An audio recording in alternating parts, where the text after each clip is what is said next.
আজকের অতিথি ফিনান্সিয়াল টাইমসের প্রধান সম্পাদক এম এ আজিজ এবং আছেন সিনিয়র সাংবাদিক কলামিস্ট আনিস আলমগীর। স্বাগত জানাচ্ছি আপনাদের দুজনকেই রাজনীতির এপিটুপিটের আজকের আয়োজনে। আমি আপনাদের দুজনের কাছে একটা প্রশ্ন দিয়ে শুরু করতে চাই, যেটি আজকে তারুণ্যের সমাবেশে বিএনপির ভারপ্রাপ্ত চেয়ারপারসন তারেক রহমানের কাছ থেকে শুনলাম, ডিসেম্বরের মধ্যেই নির্বাচন হবে, ডিসেম্বরের মধ্যে নির্বাচন হতে হবে, খুব শক্ত করে তিনি বললেন। যেই বিষয়টি মানে এর যারা আসলে নির্বাচন আরেকটু পরেও হতে পারে বা ডিসেম্বর থেকে জুনে, তারা বলেন যে এতদিন অপেক্ষা করতে পারলেন, তো এই 6 মাস আর অপেক্ষা করলে কি হয়, বা এই 6 মাসের একটা টাইমলাইন ডেডলাইন আছে, এটাকে রোডম্যাপ মনে করলে কি হয়, কেন ডিসেম্বরেই হতে হবে, বিএনপি কেন এই জায়গায় স্ট্রিক্ট? আবার অন্যদিকে ডক্টর ইউনূস সরকারের আসলে কেন আরো 6 মাস লাগবে, কি হবে এই 6 মাসে, তারও তো কোনো বার্তা নাই। এই বিষয়টা কি আপনাদের কাছে স্পষ্ট হয়? দুটো পক্ষেরই দুটো যুক্তি। জনাব আমি আজিজ আপনার কাছ থেকে শুরু করি। ধন্যবাদ আপনাকে। ডিসেম্বরের মধ্যেই নির্বাচন হতে হবে কারণ হচ্ছে ডিসেম্বর, জানুয়ারি, ফেব্রুয়ারি এরপরে আমাদের দেশের আবহাওয়া একদমই নির্বাচন উপযোগী নয়। যদিও জুনে একটা দুটো নির্বাচন হয়েছে, কিন্তু এটা নয়। দ্বিতীয়ত, ডক্টর মোহাম্মদ ইউনূসের উপরে কোনো আস্থা নেই। তিনি যে শেষ পর্যন্ত জুনে গিয়ে জুনের ভিতরে নির্বাচন দেবেন, এটা আস্থা অনেকেই নাই, যেমন আমার নাই।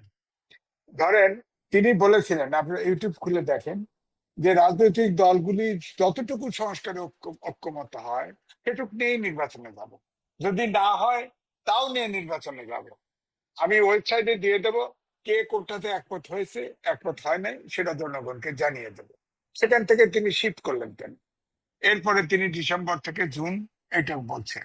কিন্তু আপনি দেখেন যে এই কিছু টালমাটাল অবস্থা চলে গেল সেনা প্রধান বক্তব্যের পরে। তখন রাজনৈতিক দলগুলোর সাথে কথা বললেন, রাজনৈতিক দলগুলো তাদের অবস্থান থেকে সরলেন না। ডক্টর ইউনূস সাহেব উনিও সরলেন না, উনি সেই ডিসেম্বর জুনের কথাই বললেন। এখানে তো কোনো পক্ষের নেগোসিয়েশনের কোনো মনোভাবই দেখা যাচ্ছে না। সুতরাং এখন যেটা হচ্ছে যে দেশটা তো আসলে খুব, আমি বলবো খুবই সমস্যাগ্রস্ত অর্থনৈতিক জনাব ভাবে, আজিজ, আমি একটু এই যুক্তিটা আপনার কাছ থেকে আরেকটু জানতে চাই। আপনি বলছেন যে আস্থা রাখা যাচ্ছে না, কিন্তু ডক্টর ইউনূস তো শুরু থেকেই ডিসেম্বর থেকে জুনই বলে আসেন। আপনি বলছেন যে তার কথায় যে বিষয়টা অল্প সংস্কার বেশি সংস্কার, অল্প সংস্কার চাইলে ডিসেম্বরের মধ্যে বা বেশি সংস্কার চাইলে জুনের মধ্যে নির্বাচন, এরকমটাই তো তিনি বলেছিলেন। অতএব এখনো ডিসেম্বর থেকে জুন পর্যন্ত যদি বলে থাকেন, তাহলে আসলে কেন আস্থা রাখা না, যাচ্ছে না? তাহলে তো ঐক্যমত্য কমিশন পর্যন্ত কথাবার্তা শেষ। প্রত্যেকটা রাজনৈতিক দল তারা কুইজ কোশ্চেন দিছিল, হুম এমকিউএস সিস্টেমের কোশ্চেন দিছে, হুম তারা উত্তর দেওয়ার পরে সেটারও টিক মেরে দিছে, কেউ এক্সপ্লেন করে দিছে। তো তাদের পাওয়ার শেষ। এখন অল্প একটু সংস্কার না মৌলিক সংস্কার যা হয়েছে, এখন নির্বাচনের রোডম্যাপটা দেয় না কেন? শান্তির জন্য রোডম্যাপটা দেয় না কেন? আসলে তিনি চালাকি করতেছে, এবং তিনি কিভাবে তার ক্ষমতা লিঙ্গায়ন করবে সেটাই তিনি চেষ্টা করতেছে। আর আমার বক্তব্য হচ্ছে, এই সরকারটা আসলে আমার কাছে মনে হয়েছে বিজাতীয় সরকার এবং অবৈধ সরকার। কেন বলবো? দেখেন, আমরা বরাবর বলছি 662 জন সেনানিবাসে আশ্রয় নিয়েছিল, সেনা প্রধান বলেছিলেন। হ্যাঁ, সেই লিস্ট কিন্তু তালিকা দিয়েছে।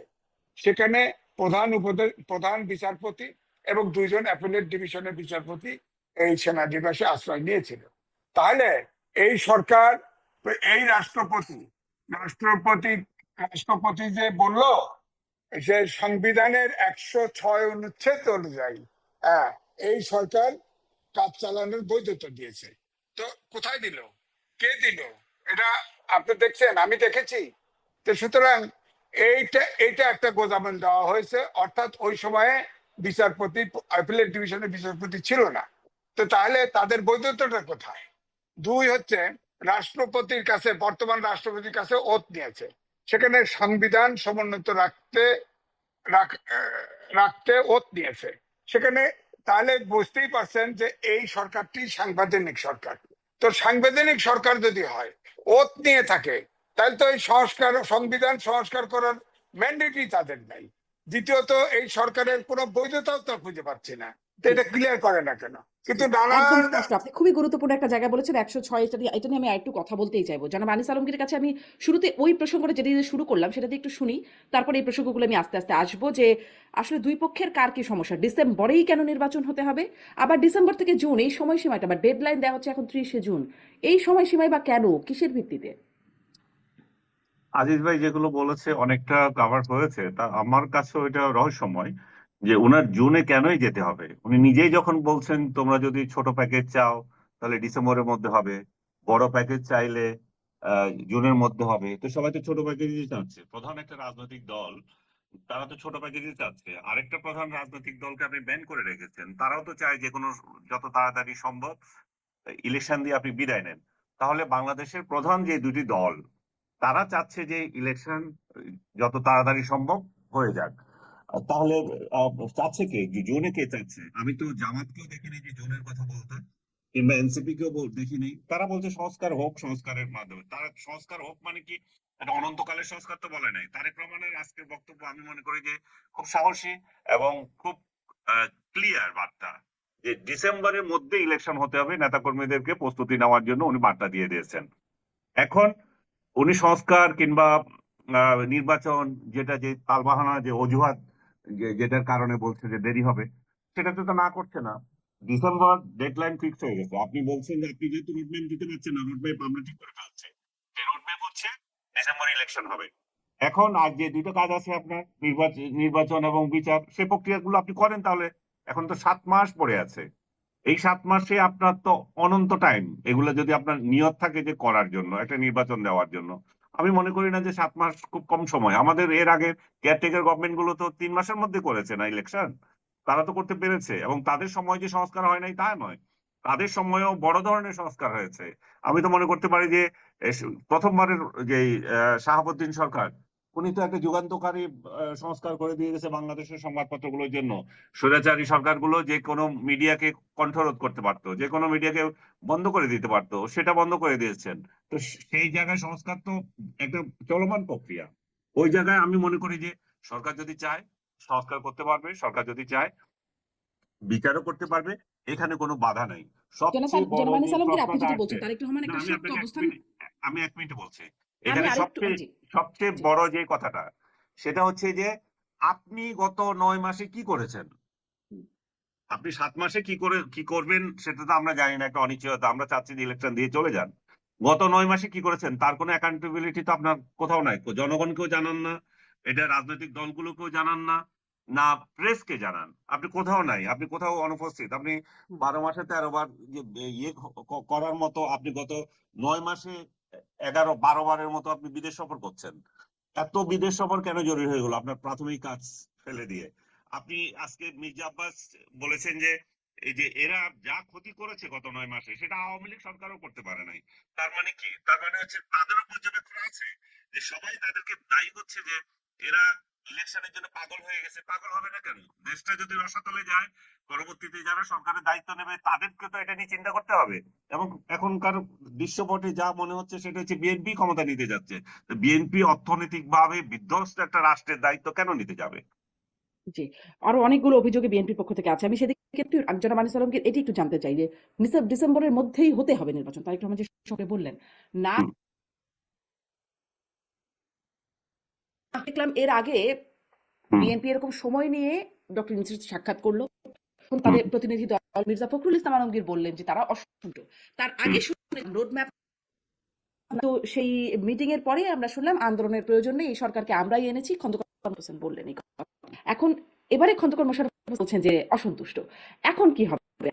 আহ, এখন তারা কি করবে? এখন আমার মনে আছে যে আপনাকে আরেকদিন আমি এই শোতে, আপনার শোতে বলেছিলাম বিএনপি তখন ভুল করেছিল।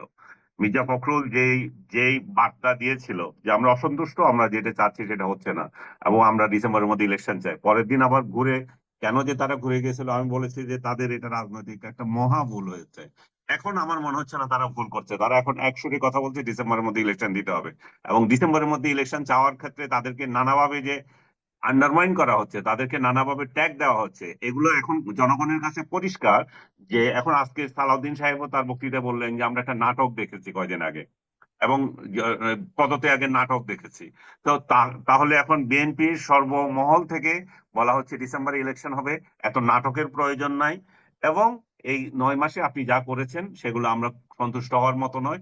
সামনে জুন, ডিসেম্বর থেকে জুন পর্যন্ত যদি যায়, দেশের অবস্থা যে কি পর্যায়ে যাবে আপনারা, আমি এই কথাটা বহু আগে বলেছি যে কেন উনি জুনে যেতে চান, যেখানে যেখানে এর আগে দিতে পারেন। জুড়ে যাওয়ার আরেকটা বিষয় হচ্ছে যে উনি রোহিঙ্গাদের নিয়ে কোনো কিছু এখানে পাকাতে চান, গুটি পাকাতে চান, এবং এই গুটি পাকানো যদি সফল হয় তাহলে বৈদেশিক আক্রমণের একটা সুযোগ হয়, আর বৈদেশিক আক্রমণের যখন সুযোগ হয়ে যাবে তখন ইলেকশন আরো অনিশ্চয়তায় চলে যাবে, এবং উনি তখন সংবিধানের দোহাই দিয়ে যখন ইচ্ছা তখন ইলেকশন করতে পারেন, তখন তখন কিন্তু কেউ বাধা দেবে না।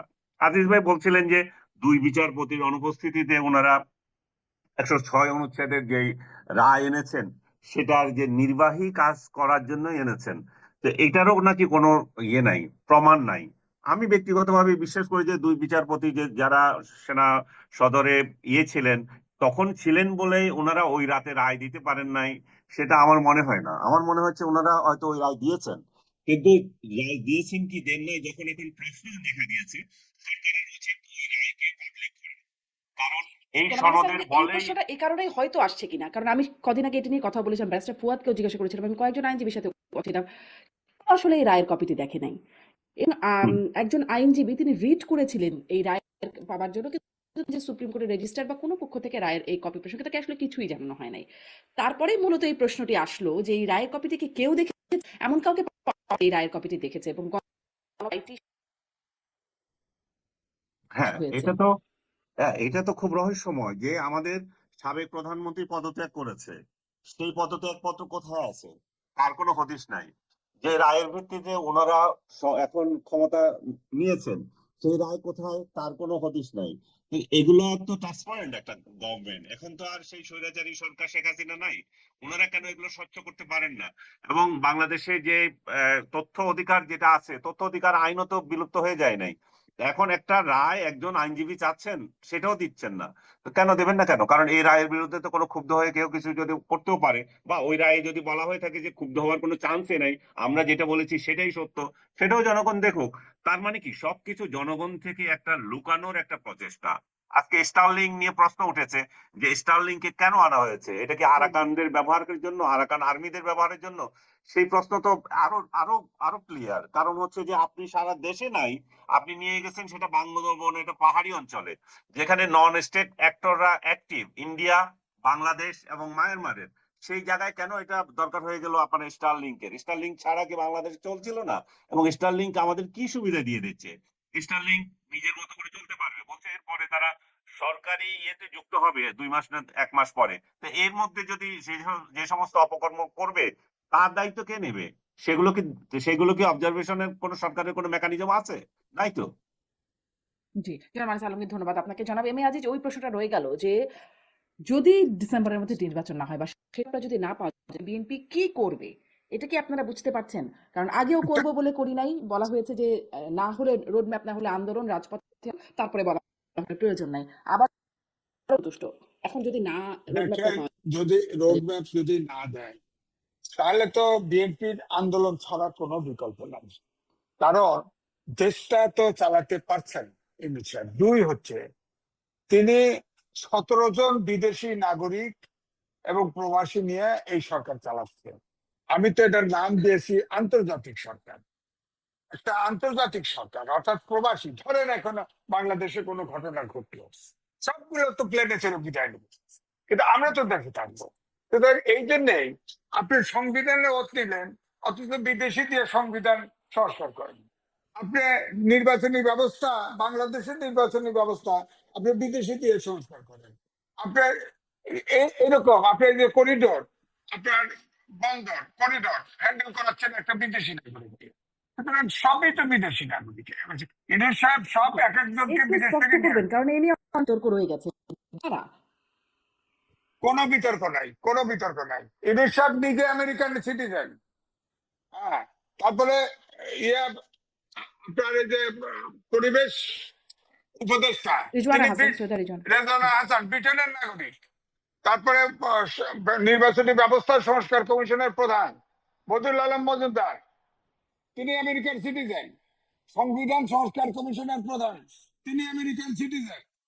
তারপরে এই যে ধরেন রোহিঙ্গা বিষয়ক উপদেষ্টা, হ্যাঁ, তারপরে সে তো আপনার আমেরিকান সিটিজেন। এবং শুধু সিটিজেনই না, আমার কাছে ডকুমেন্ট আছে, একদম পাসপোর্টের নাম্বার টাম্বার দিয়ে আছে।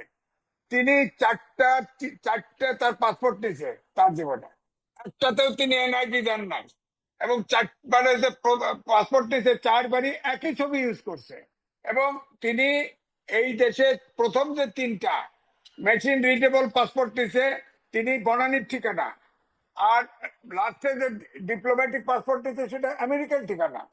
এবং আপনার তার ঠিকানা ওয়েবসাইটে আপনার সে যে পিএইচডি করছে নাম নাম খুঁজে বের করার চেষ্টা করেছে, নাম পাওয়া যায় নাই, পাওয়া গেছে রোজার রহমান। তো সুতরাং আমার বক্তব্য হচ্ছে যে তিনি তো এই যে পাসপোর্টের ব্যাপারে তো তাকে তো আমি তো মনে করবো সে যদি বাংলাদেশি দাবি করে তার এই জবাবগুলো দেখ, সে বাংলাদেশি বাংলাদেশি নাগরিক হলে তার এনআইডি কোথায়? আর আপনি বলেন এখন স্মার্ট পাসপোর্ট বাংলাদেশে চলে, স্মার্ট পাসপোর্ট সে নেয় নাই, সে এনআইডি বাদ দিয়ে পাসপোর্ট নিলে এনআইডি বাধ্যতামূলক, তিনি এনআইডি বাদ দিয়ে আপনার ডিপ্লোম্যাটিক পাসপোর্ট নিয়েছে এবং আমেরিকান ঠিকানা দিয়েছে, কেন বাংলাদেশের ঠিকানা দেয় নাই বলেন?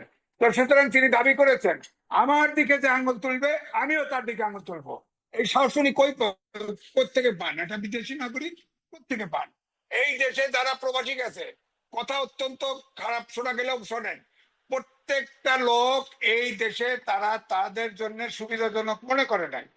কেউ পড়তে গেছে, কেউ চাকরি করতে গেছে, কেউ বিপদে পড়ে পালায় গেছে, যাওয়ার পরে তারা এখন প্রবাসী আয় করে বা মাকে পাঠায়, দেশে পাঠায়, আমরা রিমিটেন্স পাচ্ছি।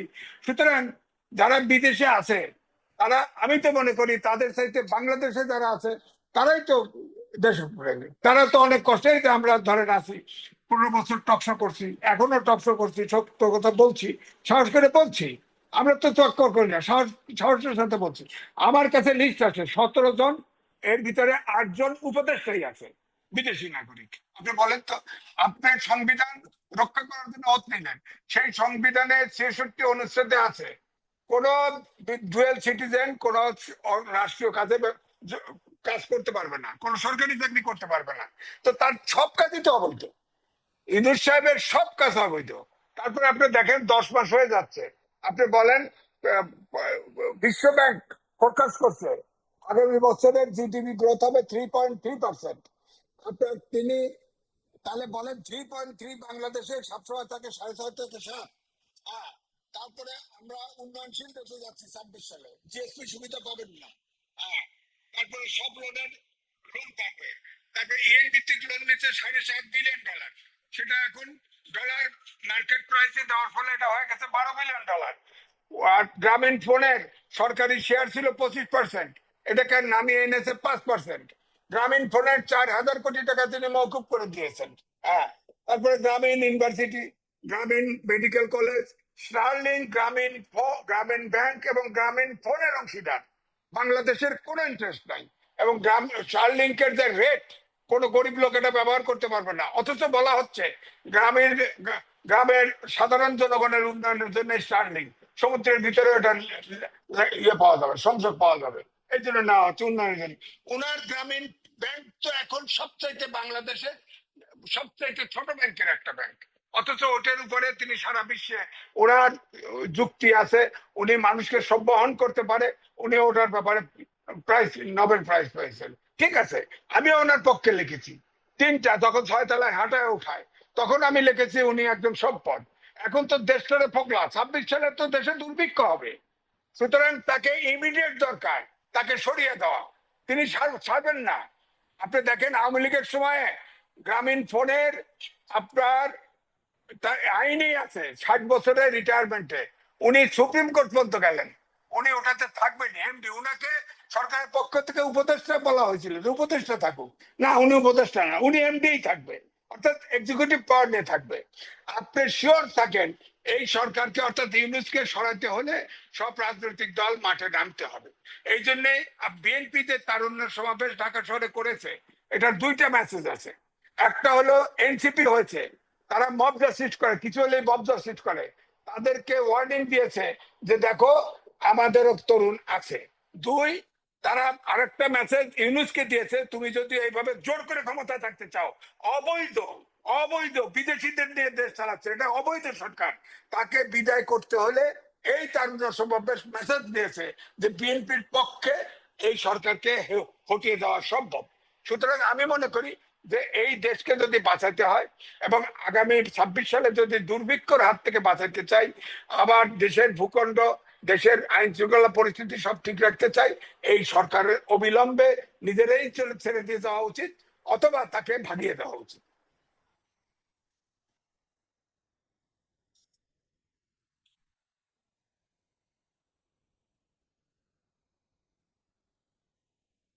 আর্মিন কি বিচ্ছিন্ন হয়ে গেছেন?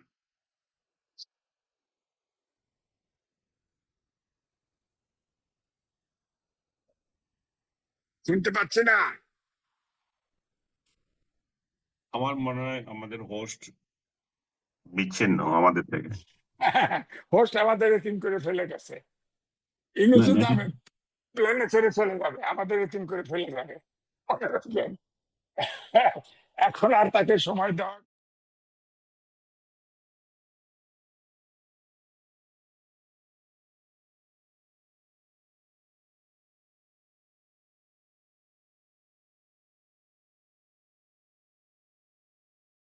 মানে ডিপ সিতে আপনার হুম। আমেরিকান সৈন্য শেল্টার নেবে, আপনি শিওর থাকেন।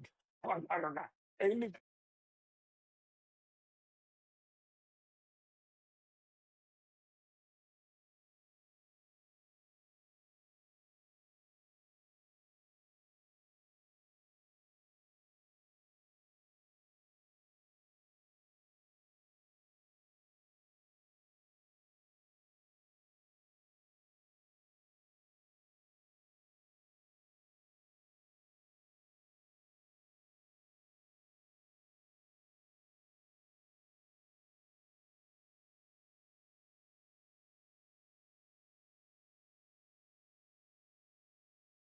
আসলে বিকল্প কি আর? না, বিকল্প নাই এখন। এত সংসার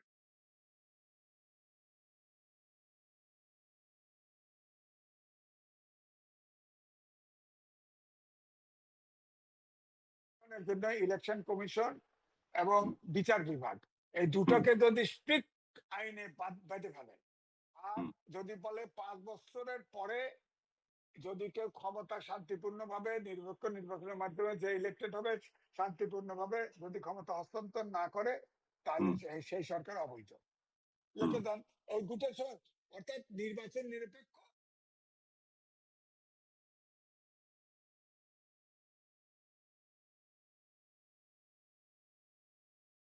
এই যে আপনি হুম। বললেন শাহাবুদ্দিন একটা করছে, শাহাবুদ্দিন তো 21-22টা সংস্কার করছে। আপনার 111-এর সময় প্রায় 120-21টা সংস্কার করতাম, আওয়ামী লীগ বিএনপি ভেঙে গেছে।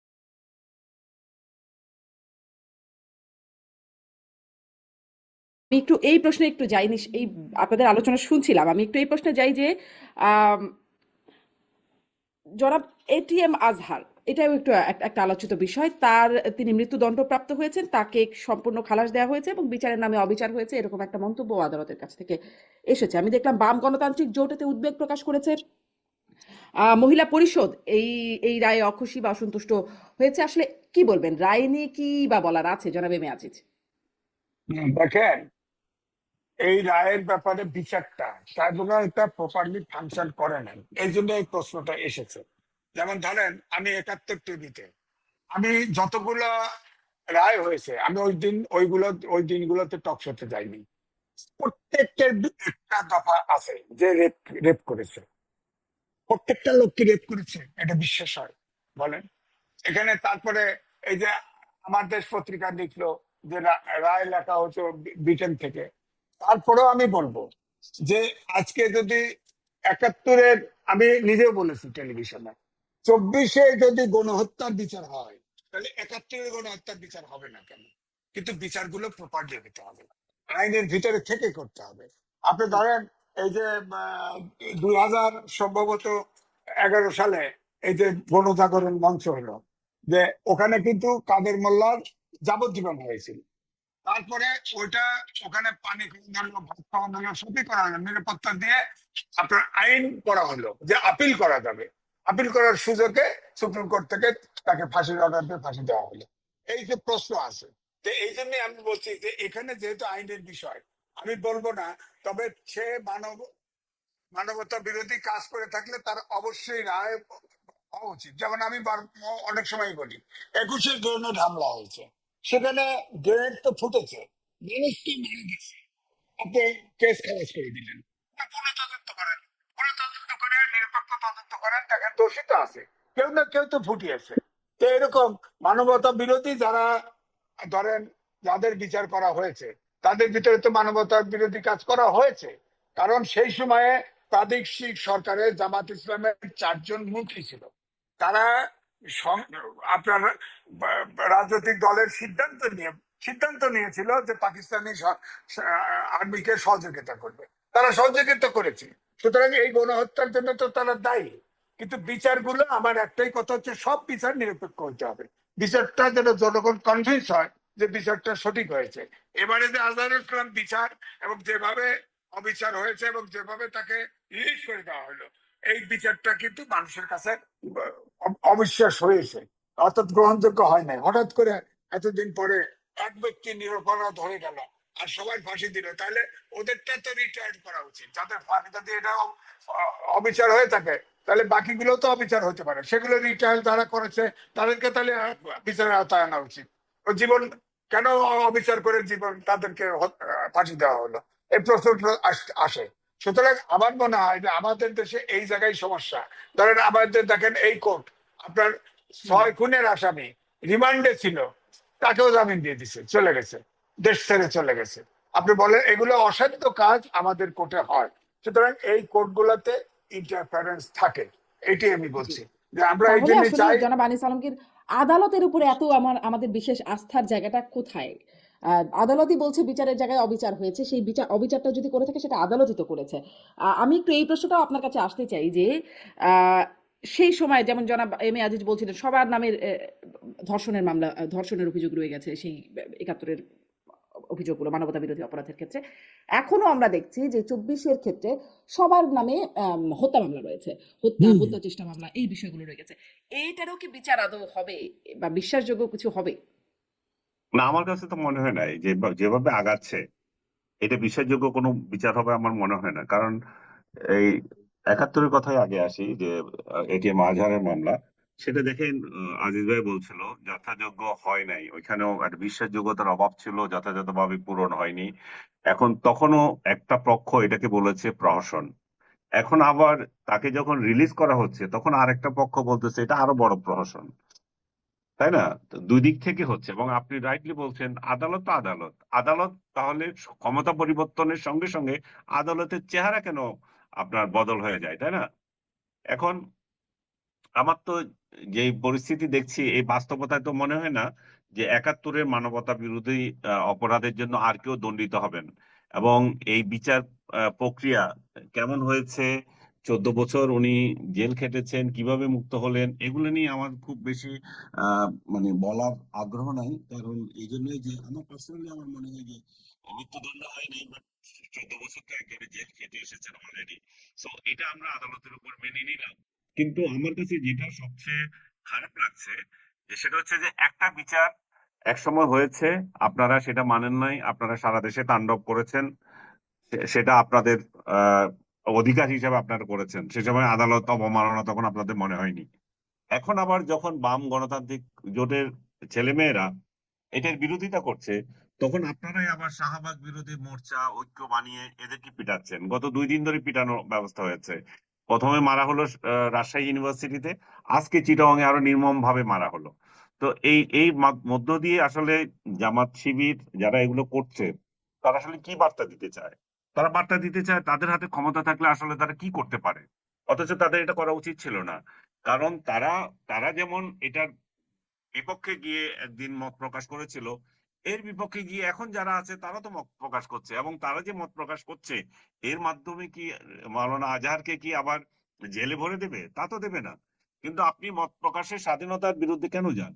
আরো হাস্যকর হচ্ছে যে এরা জামাত শিবির নাম দিয়ে করছে না, এরা সংগঠনের নাম দিয়েছে শাহবাগ বিরোধী ঐক্য। এবং এটাই সবচেয়ে বড় প্রহসনময় জিনিস।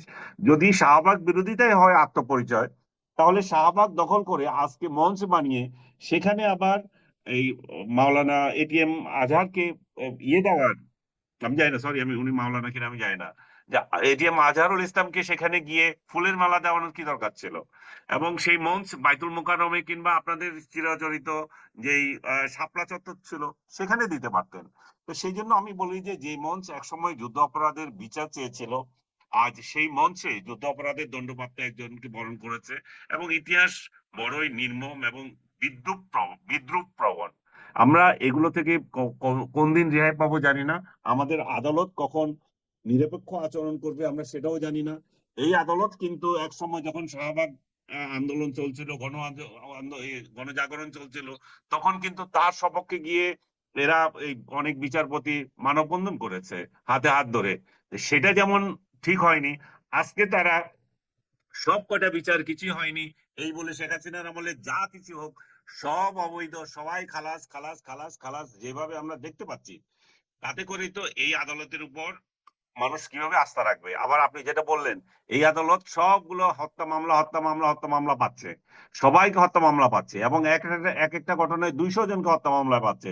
শেখ হাসিনাকে 300 এর অধিক হত্যা মামলা পাইছে ভাই।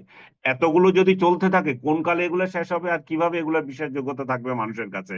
সবচেয়ে যে বিষয়টা আমার আরো খারাপ লাগছে সেটা হচ্ছে যে এই মামলার রায় কি হয়েছে না হয়েছে সেটা পাবলিক দেখবে, সেটা পাবলিক তরফ থেকে উচ্ছ্বাস হবে কিংবা বেদনা হবে, দুইটাই হতে পারে। কিন্তু আমাদের আইন উপদেষ্টা যিনি আছেন তিনি এটাতে মানে বিচার হওয়ার সঙ্গে সঙ্গে এত উচ্ছ্বাসে বলে যাচ্ছেন যে একটু ন্যায় বিচার পেয়েছে আরেকজন। তাহলে এখানে তো বোঝা যায় যে তার মানে হচ্ছে যে আমাদের আইন উপদেষ্টা কি চাচ্ছিলেন এই ধরনের বিচারগুলো এইভাবে আদালত তার ইচ্ছা অনুযায়ী এটা করুক। এবং যাকে এখানে প্রধান সরকার পক্ষ থেকে যাকে আজহার সাহেবের মামলায় প্রতিপক্ষ হিসেবে দাঁড় করানো হয়েছে, সেই পিপি বা সরকারি পক্ষের যে অ্যাটর্নি, উনি আবার জামাতের নেতা, যে নেতার ছেলে। তো সবকিছু মিলে আমি মনে করি আজহারুল ইসলাম যদি ন্যায় বিচারও পেয়েও থাকেন, সত্যিকার অর্থেও যদি উনি ন্যায় বিচার পেয়ে থাকেন, তাহলে সেটাকে প্রশ্নবিদ্ধ করেছে সরকারের এই সমস্ত কর্মকাণ্ড। সরকারের এত এত উৎসাহ দেওয়ার, এখানে সরকারের পক্ষ থেকে এত উৎসাহ দেওয়ার তো দরকার নাই। এবং আরেকজন এনসিপি নেতা সে বলছে যে এগুলা যদি আরো আগে যদি হতো তাহলে তো সালাউদ্দিন কাদের চৌধুরী বেরিয়ে আসতে পারতো, দেলোয়ার হোসেন সাইদি বেরিয়ে আসতে পারতো। তার মানে দেখা যাচ্ছে যে আগামীতে এই মামলা যে আদালত এখন আছে সেই আদালতে যে বিচারগুলো আছে সেগুলো সব ফ্রি চলে যাবে। এবং আজিজ ভাই খুব ভালো করে বলেছেন, যদি এইটাই যদি অন্যায় বিচার হয় তাহলে যাদেরকে ফাঁসি দেওয়া হয়েছিল সেগুলো এখন পর্যালোচনা করো, সেই রায়ও দিয়ে দাও যে এগুলো ঠিক মতো হয়নি। তাহলে অন্তত ওদের যাদের মা বাবা যাদের বাবারা এই ফাঁসিতে ঝুলেছিল তাদের আত্মীয় স্বজন অন্তত সান্ত্বনা পাবে যে যুদ্ধ অপরাধী হিসাবে মরে নাই, তাকে অন্যায়ভাবে মারা হয়েছিল। এখন একজনকে যখন দেওয়া হয় তখন বাকিদেরও তাদেরও তো রাইট আছে সেই সেই অধিকারটুকু পাওয়ার। যুদ্ধ অপরাধী হিসাবে তারা মারা গেছে, তাদেরকে দাফন করা হয়েছে, তার সামাজিকভাবে তারা নিন্দার শিকার হয়েছে। একদিকে 71 সালে কেউ কোনো অপরাধ করেনি, সেই যেমন একটা তামাশার ঘটনা আমরা দেখতে পাচ্ছি। আরেক দিক দিয়ে তাদেরকে মারা হয়েছে, সেটা যদি অন্যায় আচরণ হয়ে থাকে সেটারও একটা সুরাহা হওয়া দরকার। আজিজ ভাই আরো বলেছেন যে 24-এর ঘটনায় এখন বিচার চাইতেছে সবাই, 71-এর বিচার চাইতে গেলে হচ্ছে যে খারাপ লোক। এরা 71-এর বিচার চায় কেন? এরা আওয়ামী লীগের বিচার চায়, এরা আওয়ামী লীগের নিষিদ্ধ করতে চায়। কিন্তু জামাত যে অপরাধ করেছে, জামাত যে ক্ষমা চায় নাই, সে ব্যাপারে কিছু নাই। তো 71 সাল তাহলে আমাদের এখন আমরা 2024-এ যে আন্দোলন করেছি সেটা মনে হচ্ছে এদের কার্যক্রমে, সরকারের কার্যক্রমে দেখা যাবে, এবং মনে হচ্ছে যেন এটা 71-এর কে মুছে দেওয়ার জন্য হয়েছিল। নতুবা 24-এ হত্যার বিচার যখন আপনি করতে পারেন, 71-এর হত্যার ব্যাপারে তো আপনার একটা টু শব্দ করেন না। 71-এর মানবতা বিরোধী অপরাধ যারা করেছিল তাদের দলকে নিষিদ্ধ করার ব্যাপারে আদালতে রায় আছে, সেই ব্যাপারে তো আপনাদের কোনো টু শব্দ নাই, বরং এদেরকে নিষিদ্ধ যখন ছিল তখন আপনি আরো খারিজ করে দিয়েছেন। তো আমার মনে হয় যে দ্বিমুখী আচরণ আমাদের সরকারের আদালতগুলোর করা উচিত না। তাদের বিচার যদি তারা চায় সব অপরাধেরই চাইবে, চাওয়া উচিত। জি জি আহ, আমাকে শুনতে পাচ্ছেন? জি, জনাব এম এ আজিজ, হ্যাঁ, আপনার কাছেও একটু এই প্রশ্ন, আপনার কাছে একটু একটু এটা শুনতে চাই যে আপনি বলছিলেন যে এই সরকারি অবৈধ, এই আবার এই কথাতেও আসছিল 106 সেই রেফারেন্সের কোথাও কিছু পাওয়া যাচ্ছে না, সেটি নিয়েও আপনি বলছিলেন।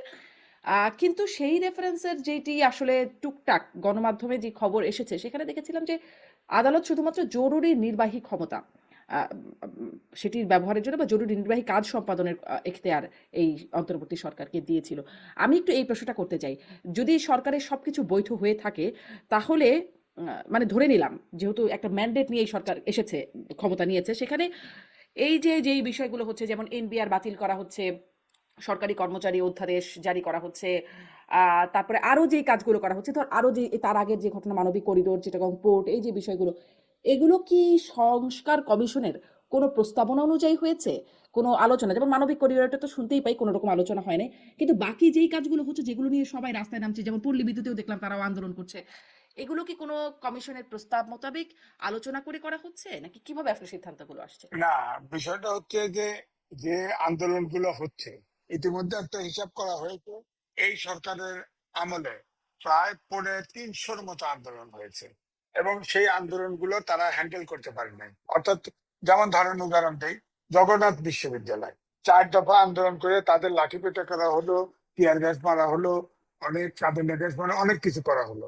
শেষ পর্যন্ত 4 দফায় মেনে নেওয়া হলো। তো 4 দফার ভিতরে আপনি দফাগুলো দেখেন, যে দফা হচ্ছে 70% আবাসিক প্রণোদনা পাবে। আপনি বলেন ওই বিশ্ববিদ্যালয়টা কি আবাসিক? এটা কোন কোন এখতিয়ারে দিল? এই টাকা কে দিল? এই টাকা কে দিবে? তাদের সাথে যদি আগে বসে আলোচনা করতেন, তাদের বললেই হতো যে অন্তর্বর্তীকালীন সরকার আমরা টাকা পাবো কোথায়, এটা তো আবাসিক বিশ্ববিদ্যালয় না। আচ্ছা ঠিক আছে, দেখা যাবে ডিসেম্বর। তারপরে ধরেন প্রজেক্টটা বুড়িগঙ্গার উপরে নিয়ে গেছে আওয়ামী লীগের সময়, এবং পুরান ঢাকার ভিতরে একটা বিশ্ববিদ্যালয় এই জায়গায়, এটা থাকা ঠিক হয় নাই, বুড়িগঙ্গার উপরে চলে গেছে, এটা ঠিক আছে। এখন এটাকে এদের বাজেট পাস করতে হবে এবং কাজ শুরু করতে হবে। হ্যাঁ, ডক্টর ইউনূস সাহেবের সরকার বলছে কি যে আমরা কাজ শুরু করব। আচ্ছা, কাজ শুরু করার তো একটা ইট গাঁথলেও আর কাজ শুরু হয়। অর্থাৎ এই আন্দোলনটা আপনি জিয়ায় রাখলেন, এই আন্দোলনটা আবার হবে যখন কাজটা কমপ্লিট হবে না, যখন এই প্রজেক্ট বাস্তবায়ন হবে না, তখন আবার দেখবেন আন্দোলন হবে। তো সুতরাং প্রত্যেকটা আন্দোলন দেখেন, তারপরে কিছু কিছু তো প্রথম দিকে তো মব জাস্টিস, এটা তো বোঝাই যায় তাদেরকে বিদেশ থেকে এবং দেশ থেকে উস্কানি দিয়ে সবসময় শক্তি প্রয়োগ করা হতো। হ্যাঁ, কোনো আন্দোলন না। এই যে ধরেন এই যে আওয়ামী লীগকে যে নিষিদ্ধ করা হলো, এটা তো এক ধরনের মব জাস্টিস। আপনার এনসিপির 1-2 নেতার সামনে রইলো, ওখানে জামাত টামাত সব ইসলামিক দলগুলো মিলে সরকারের, মনে হয় সরকার চাপ দিলেই রাজি। তাদেরকে হয়তো বলা হয়েছে যে আমাকে চাপ দাও, আমি এটা না করে, কারণ ইউনূস সাহেব বলেছিল যে এই সরকারের কোন রাজনৈতিক দলকে নিষিদ্ধ করার সিদ্ধান্ত নাই। উনি নিষিদ্ধ এক্সিকিউটিভ অর্ডারে কেন করলেন? আইনের বিচার করতে পারেন না। এই 10 মাস পড়ছে, 10 মাস শেষের দিকে একটা মাত্র কেসের চার্জশিট দিছে। ওরা তো বিচারও করতে পারবে না। এটা কি 100 বছর ধরে বিচার করবেন নাকি? হ্যাঁ, আপনি বিচার করতে পারেন না, চার্জশিট দিতে পারেন না। হ্যাঁ, আবার বলতেছেন, আবার ছাত্ররাও দাবি তোলে যে বিচারের শেষে নির্বাচন, হ্যাঁ আগে অবনবীন নির্বাচন, অমক অমক শর্ত, কোন জায়গায় লোকাল গভর্নমেন্ট আগে। অর্থাৎ এইটা, এগুলো এনসিপি যে কথাগুলি বলে, এটা শিওর যে আপনি, এটা ডক্টর মোহাম্মদ ইউনূস তাদেরকে দিয়ে বলায়। আপনি খেয়াল করে দেখেন, উনি থাকবেন না, সরকারে থাকবেন না। সেটা প্রধান যখন বক্তব্য দিচ্ছে উনি বলছেন আমি রিজাইন করব। বললেন কাকে? ওই এনসিপি নাইট ইসলামকে বললেন। কেন? আর কোন দল ছিল না? আর কোন বড় দল ছিল না? আপনি বিএনপিকে ডেকে বলতেন, বড় দল বলতেন। হ্যাঁ, বলতেন না? বিএনপি শুনে বলে দিছে কেউ রিজাইন করলে তো কিছু করার নাই, শূন্যস্থান শূন্য থাকবে না। তো এখন থাকেন কেন? অর্থাৎ তিনি তখন যে সেনাপ্রধান বক্তৃতা দেওয়ার পরে সারা দেশের রাজনৈতিক যে অস্থিরতা শুরু হয়, এটাকে সে কাম ডাউন করার জন্য, নিয়ন্ত্রণ আনার জন্য এটা একটা নাটক করেছে। নাটক করে সব দলের সাথে আবার বৈঠকও করছে। বৈঠকে কিন্তু তার জায়গায় সে আছে। আপনি একটা জিনিস খেয়াল করেন, যেখানে এলজিআরডি উপদেষ্টা, ছাত্র উপদেষ্টা আপনার সজীব ভুইয়া, আর বিএনপি পদত্যাগ চায়। আর বিএনপির স্ট্যান্ডিং কমিটির 4 জন ব্যক্তি ডক্টর মোহাম্মদ ইউনূসের কাছে দেখা করতে গেছে, সেখানে তাকে রাখছে। এটা উপহাস করে না? অর্থাৎ মেসেজ দেওয়া যে তোমরা যাই বলো না কেন আমি মানি না, আমি ছাত্রদের নিয়ে আসি। কিন্তু এই যে আমি এইটাই বলবো, সব বিভাগে কিন্তু এই যে তরুণ সমাবেশ করছে বিএনপি এবং ঢাকাতে শেষ করলো। এই তরুণ সমাবেশ এখন আর মব জাস্টিস হবে না, বলে দিলাম। মব জাস্টিস, ওনারা ছাত্ররা কিন্তু ছোট হয়ে যাচ্ছে। যদিও এই এনসিপি কে বড় করার জন্য সবাই নিচ্ছে, কিন্তু এটা বড় না, আস্তে আস্তে ছোট হয়ে যাচ্ছে। আর আরেকটা হচ্ছে, আমার কাছে মনে হয় যে এই যে বিদেশি নাগরিকদের নিয়ে আপনার এই যে সরকার, এই সরকার বিদেশের কোনো পরাশক্তির সাথে ইতিমধ্যে কোনো কমিটমেন্টে গেছে, তোমাকে আমরা ক্ষমতায় রাখবো, তুমি আমাদের এই কাজগুলো করে দাও। তাছাড়া কেন এরকম করে, কেন এরকম করে? নির্বাচন আপনি বলতেছেন জুনে, জুনে রোডম্যাপ চাই, রোডম্যাপ দেয় না কেন?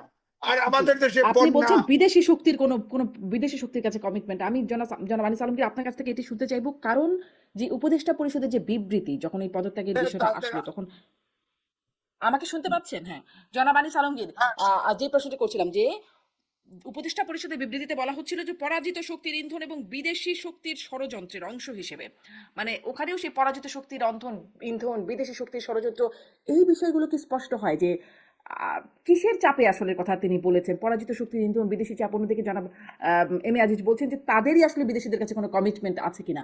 আপনি কিভাবে ব্যাখ্যা করছেন? হ্যাঁ, এগুলো তো এক ধরনের, এটা কি বলবো, যে ঢাকার বাইরে বিদেশে অবস্থানরত যে সমস্ত ভিউ ব্যবসায়ী, ভিডিও এগুলো কি ইউটিউব আলাদা আছে না, ওরা যেই ভাষায় কথা বলে, উপদেষ্টা পরিষদের সেই বিবৃতি একই ভাষায় কথা বলেছে। আপনি একটু লাইন ধরে চিন্তা করেন, প্রথমে কাকে বলছে? বিদেশি ইন্ধন। বিদেশি ইন্ধন সরাসরি ওদের লজ্জা লাগতেছে ভারতের নাম বলতে, বা আরো সুন্দর করে ওরা খুব তৌহিদি জনতার ইয়ে পাইতে পারতো যদি বলতো র এর ইন্ধনে। তারপরে আর কে? পরাজিত শক্তি। পরাজিত শক্তি হচ্ছে যে আওয়ামী লীগ, এটাও নাম নিতে ওদের লজ্জা লাগতেছে। তো আমাদের এখানে যখনই কোনো ব্যর্থতা ঢাকতে হয়, তখনই আমরা বিদেশকে ডাকে আনি, তখনই আমরা আগের সরকার কি করেছে সেগুলা খুঁজি। আর এখানে নতুন করে এক যুক্ত হয়েছে আমাদেরই সেনা প্রধান, তাকে আবার আমরা এই লাইনে নিয়ে এসেছি, যে তাকে এই ইউটিউবারদেরকে দিয়ে প্রচার করাচ্ছি সে বিদেশি শক্তি এবং আওয়ামী লীগের সাথে মিলে 25শে ডিসেম্বরের মধ্যে ইলেকশন করতে চায়, এবং তার বিরুদ্ধে একের পর এক অপপ্রচারমূলক ভিডিও বানানো হচ্ছে। রাষ্ট্রের একজন সেনা প্রধান, রাষ্ট্রের একটা বাহিনী, তাদের বিরুদ্ধে, এই অপপ্রচারের বিরুদ্ধে ডক্টর ইউনূসের সরকার চুপ করে বসে আছে। কিন্তু কারণ তার বসে সাথে আছে তো কারণ বিএনপির কথাও যুক্ত করে দেওয়া হচ্ছে যে বিএনপিও আছে, একটা ঐক্য হয়েছে। বিএনপি কে আড়ালে রাখছে, বিএনপি কে সরাসরি ধরছে না। বিএনপি কে না, আমরা বলছি যে একটি দল এবং একটি দেশ, তারা হুম এটা ষড়যন্ত্র করতেছে, অর্থাৎ একটি দল বলতে বিএনপি কে বুঝাচ্ছে। হ্যাঁ, না, প্রথমে মানে পতিত স্বৈরাচার তো বলছে, প্লাস হ্যাঁ, একটি দল একটু ভাসুরের মতো করে বলে আর কি, ওটা সরাসরি বলে না। তো হ্যাঁ। এদেরকে সরাসরি আক্রমণ করাচ্ছে, যে এরা এটা করছে। এই তিনজন লোক এক লাইনে দাঁড়িয়ে আছে, বিএনপি যাতে এখানে সমর্থন করতে না পারে সেই চেষ্টাই এখানে হচ্ছে। কারণ বিএনপি যদি সমর্থন করে, তার মানে তোমরা ভারতের দালাল, তোমরা এটা করতে চাচ্ছ। এই সূত্রে গেথে ইউটিউবার এবং সরকার একই লাইনে এটা আক্রমণ করছে। তো সরকার যদি কোনো সদিচ্ছা থাকতো, আহ, এবং এটা তো ক্লিয়ার করে দিতে পারতো, এবং ইউটিউবারদের লাইনে তাদের কথা বলার দরকার ছিল না, এবং সেনাপ্রধানকে এখানে টার্গেট করতো না। সেনাপ্রধানকে যদি সরকারের টার্গেট করার ইচ্ছা থাকে, সেনাপ্রধানকে বদল করবে যদি খায়েশ থাকে, সেটাও সরাসরি সেনাপ্রধানকে নিয়ে করবে, ইউটিউবারদের দিয়ে করবে কেন? ইউটিউবাররা কে? সরকার কি ইউটিউব চালায় বা ইউটিউবাররা চালায়? তো এখন কার্যত মনে হচ্ছে যে এখন সরকার সেদিকেই যাচ্ছে, এবং এই নাটক করে এবং অন্যদেরকে ইয়ে করা, মানে একটা একটা ধূম্রজাল সৃষ্টি করা। যে প্রথম নাটকের কাহিনী হচ্ছে যে আমি চলে যাব, এখন চলে যখন যায় না তখন আর কি করবে, তখন এবারে এদের আবার বলে যে না না, উনি তো পদত্যাগের কথা বলেননি। তারপরে কি হবে? তারপরে রাজনৈতিক দলগুলোকে ডাকে, কি জন্য ডাকছে সেটাও বলে নাই রাজনৈতিক দলগুলোকে। 2 দফা রাজনৈতিক দলগুলোকে ডাকলো, এরাই কিন্তু এর আগে দেখা করতে চাইছে, তখন এদেরকে দেখা দেয় নাই। তো ডেকে উনি কিছুই বলেন নাই, ইলেকশনের ব্যাপারে ওনার কোনো বার্তা নাই, যেটা বিএনপি গতকাল হতাশা ব্যক্ত করলো, আমাদেরকে ডেকেছে কিন্তু কোনো বার্তা নাই এখানে। এবং তাদের প্রেস কনফারেন্স যেটা করেছে, সেই প্রেস কনফারেন্স থেকেও এই ধরনের কোনো বার্তা আসে নাই। বার্তাটা কি তাহলে? বার্তাটা হচ্ছে যে আসলে পাবলিককে দেখানো যে এই আমি পদত্যাগ করতে চাইছি, এই রাজনৈতিক দলগুলো গিয়ে আমাকে বলছেন না আপনি কন্টিনিউ করেন। আপনাকে তো কন্টিনিউ করতে কেউ না করে নাই, কন্টিনিউ করা তো আগেই বলা আছে, আপনি কন্টিনিউ করবেন, আপনি পালাবেন কেন মাঝপথে? কিন্তু একটা এন্ডোর্সমেন্ট নিল, পাবলিক পারসেপশনে একটা ইয়ে হলো ওনার বিরুদ্ধে, যে আবার একটু হাস্যরসাত্মক কথা হচ্ছে যে লোক একটা এমডির পোস্ট ছাড়তে পারে না, সে রাষ্ট্রের পোস্ট কিভাবে ছাড়বে? তো এখন আবার দেখাতে হলো যে না, আমি তো ছাড়তে চাচ্ছিলাম কিন্তু বিভিন্ন রাজনৈতিক দলগুলো তো আমাকে চেয়েছে। এই আর কি, এই সমস্ত তামাশাগুলো চলতে থাকবে। এবং সেনাবাহিনী প্রধানকে আপনার দায়ী করা চলবে। এবং এই চক্রের একটা বড় অংশীদার হচ্ছে ফরহাদ মাজার গং। আজকে ফরহাদ মাজার আবার সুর চেঞ্জ করেছে, সুর চেঞ্জ করে বলতেছে যে সেনাবাহিনীকে এভাবে আক্রমণ করা ঠিক না, অথচ তার চেলারাই কিন্তু এগুলো আক্রমণ করছিল, সে নিজে সহ, তার আকার ইঙ্গিতে। কিন্তু এখন বলতেছে যে সেনাবাহিনীকে এভাবে আক্রমণ করা ঠিক না। তবে সেনাবাহিনীর প্রধান যে ভোটের কথা বলেছেন সেটা বলা উচিত হয়নি, এই ভোটের কথা ওনার বলার ইয়ে হয় না। আজিজ ভাই খুব রাইটলি বলেছেন, ভোটের কথা যদি ওনার হয় না, তাহলে 5 আগস্টে ওনাকে নিয়ে মিটিং করো কেন, ক্যান্টনমেন্টে যাও কেন ওনার ডাকে। এবং যেই সরকারটা নির্বাচিত হয়েছে সেটা তো উনি উনি ওনার বৈঠকেই হয়েছে, উনাকে নিয়েই হয়েছে। এবং আজকে পর্যন্ত সেনাবাহিনী যদি এই রাস্তায় না থাকে, 1 ঘন্টা এই সরকার টিকতে পারবে যেই হারে। কারণ পুলিশ প্রশাসনকে টোটাল ভেঙে দিয়েছে, পুলিশ সে মেরুদণ্ড ভেঙে, সরকারি কর্মচারীদের মেরুদণ্ড ভেঙে এখন উনি চান যে সরকার চালাবেন। কিভাবে চালাবেন? আপনি সরকারি কর্মকর্তাদের বিরুদ্ধে এখন আইন আনতেছেন, যেটাতে আনুগত্যের সংকট দেখা দিলে সেটা দিয়ে আপনি তাকে চাকরিচ্যুত করবেন। হ্যাঁ, তো এই যেই লোকগুলো এর আগে আনুগত্য নিয়ে কাজ করেছে, সরকারের দালালি করেছে, সরকারের আমলা হিসাবে, সরকারের কর্মচারী হিসাবে, তাদেরকে নিয়ে আপনি কি করবেন তাহলে? তারা তো আনুগত্য দেখাতে গিয়েছিল, তারা আনুগত্য দেখাতে গিয়েছিল বলে আপনি তাদেরকে এখন বিচার করছেন, আর এখন আপনি আবার নতুন করে কিছু লোকের আনুগত্য আশা করছেন। তো এইটা তো দ্বিমুখী আচরণ এগুলা।